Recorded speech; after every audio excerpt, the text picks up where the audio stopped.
Hello बच्चों, कैसे हैं? उम्मीद करते हैं कि आप सभी को अच्छे होंगे। आपका मेरे चैनल सरकारी टैलेंट में एक बार फिर से बहुत बहुत स्वागत है। आज हम लोग फिर से क्लास 6 का एक्सरसाइज 14 पढ़ेंगे। तो चलिए शुरू करते हैं। वीडियो शुरू करने से पहले नए आने वाले बच्चों से गुजारिश है कि लाल बटन दबा कर मेरे चैनल को सब्सक्राइब कीजिए और साथ ही साथ बेल आइकन भी जरूर दबाइए। तो चलिए शुरू करते हैं। एक्सरसाइज 14, इसमें हम लोग को पढ़ना है सममिति, सिमेट्रिक।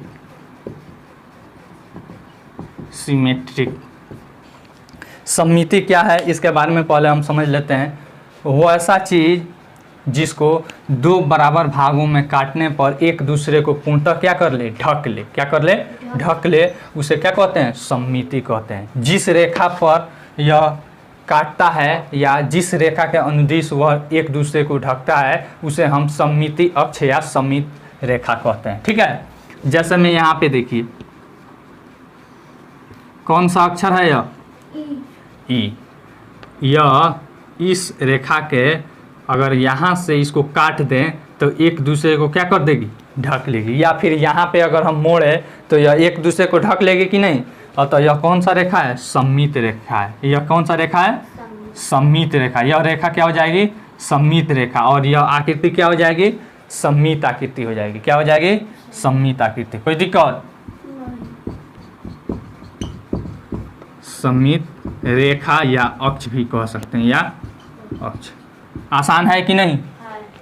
बस इसी टाइप पर बहुत सारा इसमें हमारे पूरे पर्यावरण में आस पड़ोस में बहुत सारी ऐसे चीज़ें हैं। जैसे मान लीजिए गेंद है हमारे आसपास, है कि नहीं, जिसे हम खेलते हैं। तो यह ऐसे हर जगह से यह सममित हो जाएगा कि नहीं? वृत्त में असंख्य सममित रेखाएं होती है। वृत्त में क्या होती है? असंख्य सममित रेखाएं होती है। फिर उसके बाद यह वर्ग हो गया। क्या हो गया? वर्ग। तो वर्ग में देखिए एक ऐसे हो जाएगा, फिर एक ऐसे हो जाएगा। यानी इसका अर्थ हुआ, यानी ऐसे इसको काटेंगे तो एक दूसरे को ढक लेगी। तो एक सममित रेखा, दो सममित रेखा, फिर ऐसे हम काटेंगे तो तीन सममित रेखा, फिर ऐसे काटेंगे तो चार सममित रेखा। इसमें कितनी सममित रेखाएं हैं? चार हैं। इसको हम पहले 5 क्लास में भी हम लोग कुछ इसके बारे में थोड़ा सा पढ़े हुए हैं। वही चीज़ यहाँ पे रिवीजन है। कोई दिक्कत? समझ में आया? अब मिटा दे इसे, सीधे चैप्टर पे अब चलते हैं। सममिति दो प्रकार के होते हैं। यहाँ पे प्रकार हम लिख देते हैं टाइप्स। दो प्रकार के होते हैं। पहला होता है रैखिक सममिति। क्या होता है? रैखिक सममिति, लीनियर। ठीक है ना, लीनियर सिमेट्रिक। फिर उसके बाद दूसरा होता है घूर्णन सममिति। घूर्णन दीर्घ रहता है, घूर्णन सममिति। Rotational symmetric.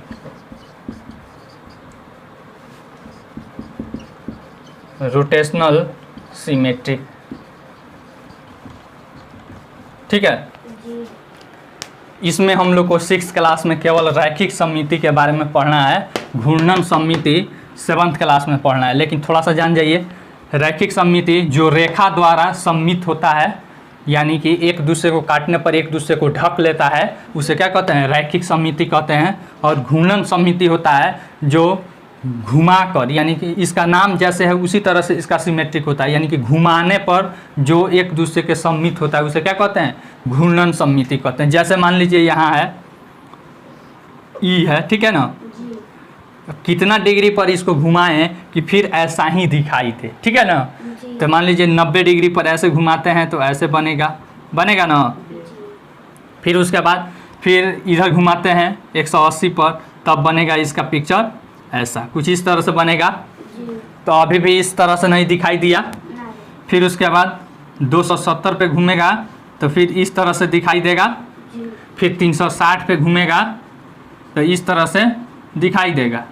ठीक है ना, यह 90 डिग्री, यह हो गया 180 डिग्री, यह 270 डिग्री पे घूमेगा और यह 360 डिग्री पर घूमेगा तो एक दिखाई देगा। तो इसको जब घुमाया जाता है तो फिर उसी तरह का आकृति प्राप्त होता है, उसे ही क्या कहते हैं? घूर्णन सममिति कहते हैं। ठीक है, पहला सवाल इसमें दे रहा है, इसे आप आईना से भी देख सकते हैं। ऐनक देखे हैं ना, जिससे हम लोग अपना चेहरा देखते हैं, उसको रखेंगे तो उस तरह से भी हमको दिखाई देता है। चलिए यहाँ पे देखिए, नीचे दी गई आकृति, प्रत्येक आकृति में अंग्रेजी वर्णमाला के एक अक्षर को ऊर्ध्वाधर रेखा के साथ दिखाया गया है। इस अक्षर का दी हुई दर्पण रेखा में प्रतिबिंब देखिए, बताइए कौन सा अक्षर परावर्तन के बाद समान रहता है, जैसे कौन सा अक्षर प्रतिबिंब में समान दिखाई देता है और कौन सा नहीं। जैसे यहाँ पे दिया है, सबसे पहले एक चीज़ हमको बताइए, उदग्र रेखा को ही क्या कहते हैं? ऊर्ध्वाधर रेखा। इसको क्या कहते हैं? उदग्र या फिर ऊर्ध्वाधर। पढ़ाए हैं ना रेखा में, उदग्र रेखा या फिर ऊर्ध्वाधर रेखा, ठीक है। इसका दोनों नाम है, खड़ा रहेगा तो इसको क्या कहते हैं? ऐसे रहेगा तो इसको क्षैतिज रेखा कहते हैं। क्या कहते हैं? क्षैतिज रेखा या अक्ष। कोई दिक्कत? यानी पट रहेगी तो उसे क्षैतिज, और खड़ा रहेगी तो उसे उदग्र रेखा या ऊर्ध्वाधर रेखा। कोई दिक्कत? पहला सवाल में कह रहा है कि अक्षर दिया है। क्या दिया है? अक्षर दे दिया है। इसको ऐनक यहाँ पे अगर हम लगा कर देखें तो इस साइड में कैसा बनेगा, अगर इसी कौन कौन सा अक्षर इसी जैसा ही बनेगा। तो एक को हम देखते हैं तो कैसा बनेगा, यह है ऐनक से इसको, तो यह वाला जो है यहाँ पे बन जाएगा, फिर यह वाला यहाँ पे बन जाएगा, फिर यह वाला ऐसे। तो यानी एक जैसा बन रहा है कि नहीं? तो वही पूछ रहा है कि किसमें कौन कौन सा अक्षर समान दिखाई देता है और कौन कौन सा नहीं दिखाई देता है। तो इसको लिख देंगे समान है। एक ही जैसा ना है, समान दिखता है, सबको दिखाना है, ठीक है ना। फिर उसके बाद बी है। क्या है? बी। यहाँ पे ऐनक लग गया है, अब ऐनक में यह ऐसे दिखाई देगा, दिखाई देगा। तो एक जैसा दिख रहा है तो लिख देंगे नहीं, नहीं दिखता है समान, नहीं दिखता है समान। कोई दिक्कत? फिर उसके बाद और भी यहाँ पे ओ है, सबको आपको दिखाना है, बन जाएगा। तो ओ ठीक ऐसा ही दिखाई देगा, तो लिख देंगे कि समान दिखता है, ठीक है। उसके बाद यहाँ पे और भी बहुत सारा है इसमें, तो सबको दिखाना है, ई का है यहाँ पे। तो यहाँ पे ऐसे देखेंगे ऐनक में तो कैसा हमको दिखाई देगा, ऐसे ऐसे ऐसे ही ना दिखाई देगा। देखिए तो एक जैसा है, तो लिखेंगे समान नहीं है, समान नहीं है या नहीं दिखता है। आसान है, बन जाएगा। और भी बहुत सारा इसमें अक्षर है। फिर उसके बाद यहाँ पे दिखाई दे रहा है, निम्न आकृतियों में सममित रेखा खींचिए। मिटा दे इसको। दूसरा सवाल देखते हैं। दूसरा सवाल में कह रहा है कि निम्न आकृतियों के सममित रेखा खींचिए। देखिए कैसे क्या है हमारा।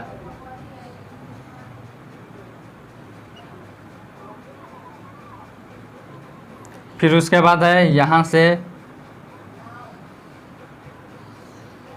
ऐसा ही ना है, कोई दिक्कत? तो इसका सममित रेखा एक ऐसे हो जाएगा, फिर ऐसे हो जाएगा। थोड़ा सा हमारा फिगर बनाने में कठिनाई हो गई है, यहाँ पे आया है, नहीं हो जाएगा। फिर ऐसे भी हम इसे काट सकते हैं, यानी अगर ऐसे हम इसको काटते हैं तो यह इस पर ढक जाएगा, यह इस पर ढक जाएगा, यह इस पर ढक जाएगा, एक दूसरे को ढक लेगा कि नहीं। तो वही सममित रेखा खींचने के लिए कह रहा है, तो खींचा जाएगा। इसमें कितना हो गया, 1 2 3 4 हो गया इसमें। फिर इसमें और दिया है, ऐसे बनाया है हमारा,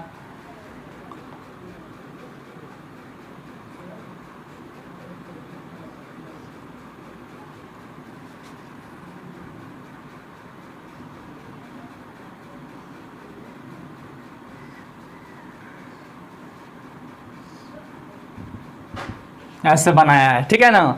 तो इसको कहाँ से काटे कि एक दूसरे को ढक लेगा, ऐसे काटेंगे तभी ना ढक लेगा एक दूसरे को। वही इसमें खींचना है। गलास है, यहाँ पे गलास दे दिया है,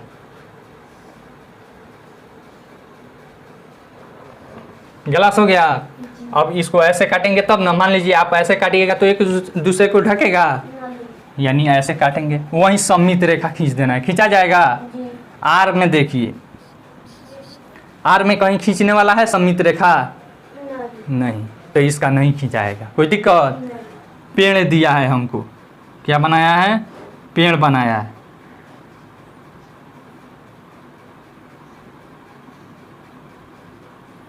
ठीक है,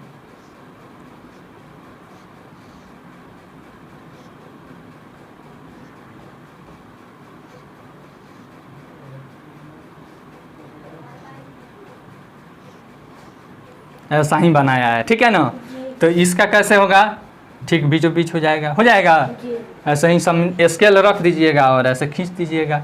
डैश डैश से खींचा जाता है। किस चीज़ से खींचा जाता है? डैश डैश से। और सभी आकृति आप पेंसिल से बनाइएगा। कलम से बनाइएगा तो गलती होगा तो आप नहीं मिटा सकते हैं, जबकि पेंसिल से गलत होगा तो आप उसे मिटा सकते हैं। बन जाएगा ना यह? फिर तीसरा सवाल देखते हैं, मिटा दे इसे। तीसरा सवाल देखिए, कह रहा है दी गई सममित आकृतियों को पूरा कीजिए। ऐसे हमको दिया है,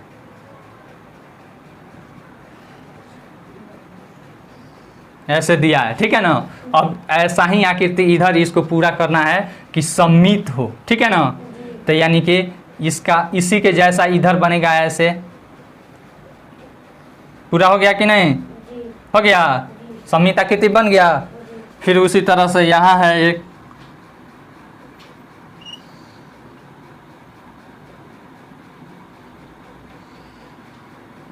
ये डैश डैश से ऐसा ही बनाना है। ठीक है, लगभग ऐसे बनेगा, हो जाएगा।